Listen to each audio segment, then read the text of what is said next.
Assalamualaikum warahmatullahi wabarakatuh.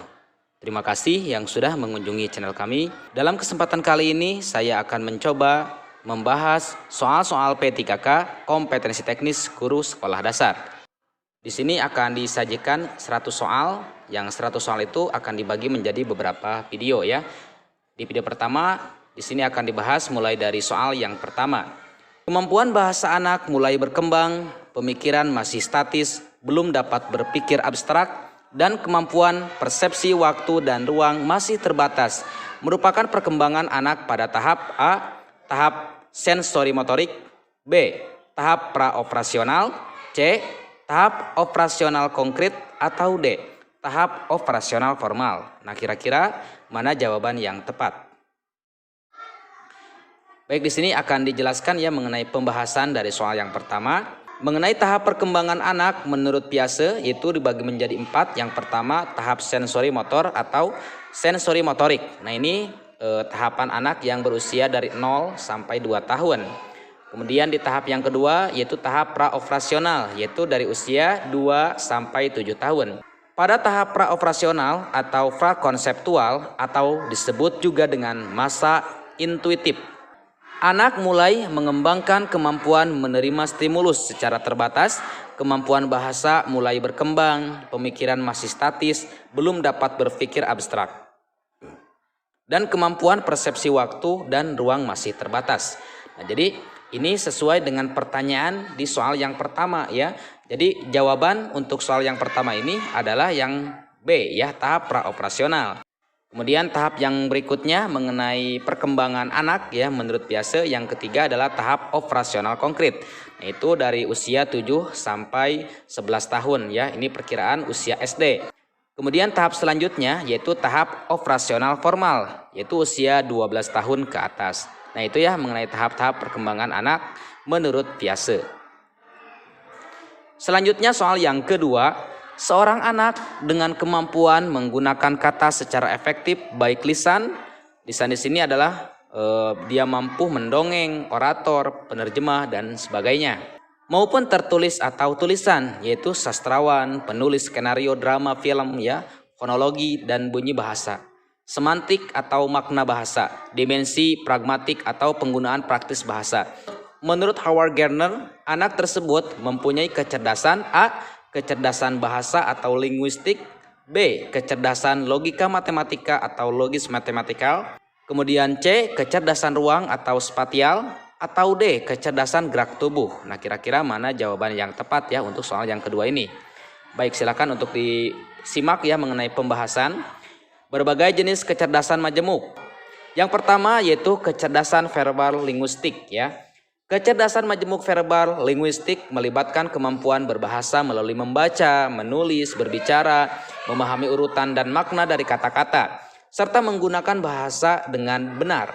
Anak yang memiliki kecerdasan ini kuat dalam bidang bahasa, mudah mengingat informasi verbal dan tertulis, suka menulis dan membaca, jago debat dan pidato, suka melontarkan humor, dan bisa menjelaskan sesuatu dengan baik.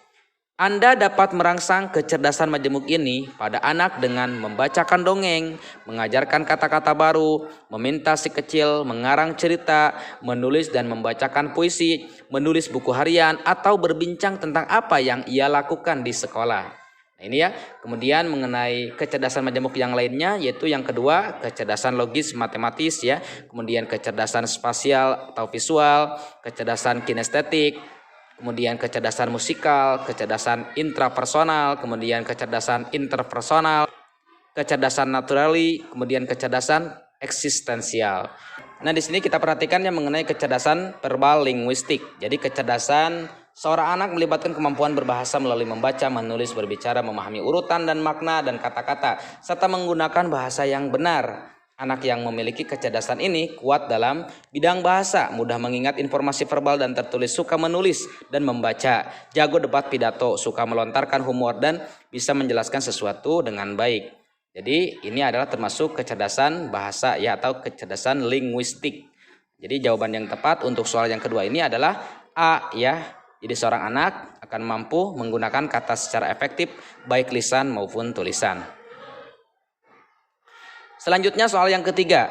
Untuk mengetahui kemampuan awal peserta didik, seorang pendidik dapat melakukan A. Pengayaan materi pelajaran, B. Refleksi, C. Latar belakang peserta didik, atau D. Tes awal atau disebut dengan pretest. Nah, pembahasannya pretest atau tes awal itu yang biasa dilakukan ya untuk mengukur kemampuan awal siswa sebelum mengikuti kegiatan pembelajaran. Tujuan dari diberikannya pretest ini untuk mengetahui kemampuan awal peserta didik terkait materi yang akan disampaikan. Jadi jawaban yang tepat untuk soal yang ketiga ini adalah D, tes awal atau pretest. Selanjutnya soal yang keempat, dalam mengidentifikasi kasus kesulitan belajar dapat dilakukan dengan metode criterion reference. Yang bukan merupakan tahap metode criterion reference adalah A. Menetapkan angka nilai kualitatif minimal yang dapat diterima, misalnya 5,0 atau 6,0. B. Membandingkan prestasi dari setiap siswa dengan angka nilai batas lulus tersebut. C. Menganalisis kemampuan peserta didik, atau D. Menghimpun siswa yang diduga mengalami kesulitan belajar.